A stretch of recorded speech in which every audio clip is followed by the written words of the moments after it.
started in the topic of hell, what I've been talking about in my high school class.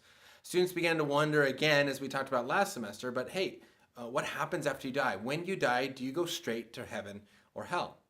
And there's different views on this, obviously, as there are most things. I would say, in my limited understanding of all views and how many people hold to each one, I think the least common one is to say that you go straight to heaven or to hell.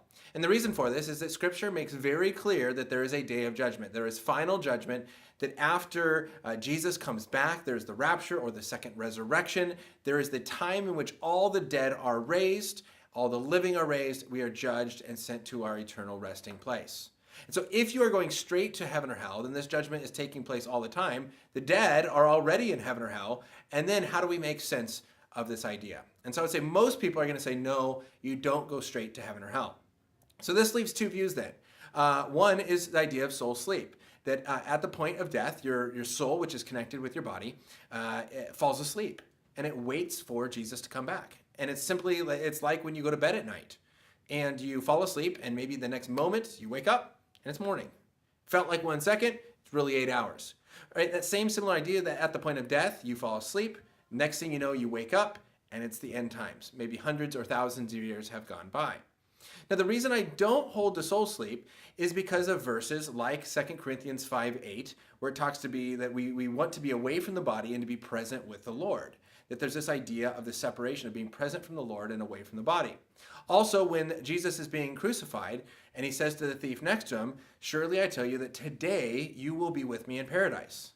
What does it mean to tell the thief that he'll be with Jesus in paradise that day if he's been asleep in the ground for the last 2,000 years?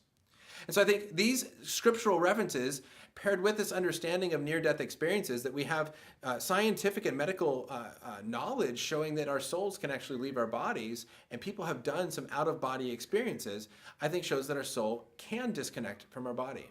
And so making all of this, connecting all of this, I would say that at the point of death, that your soul separates from your body, goes to an intermediate state, a place of paradise in the presence of Jesus, where it is waiting for the final resurrection, where your body is restored, made new, rejoined with your soul, and there we go to our final resting place, which is heaven. And the same with the unbeliever, those that have not trusted in God. At the point of their death, their body stays in the ground. Their soul would go to an intermediate hell, where they are waiting for final judgment before being sent to eternal hell. There's no switching of locations during that time. It is simply an intermediate state, waiting while the soul is alive, waiting for the final resurrection to be reunited with our body and go to our eternal resting place. So that is the view that I hold to. Haven't gone through all the verses, but here's a short video giving you some ideas of why Christians believe in different things. Hope that helps in understanding what happens to a person after they die.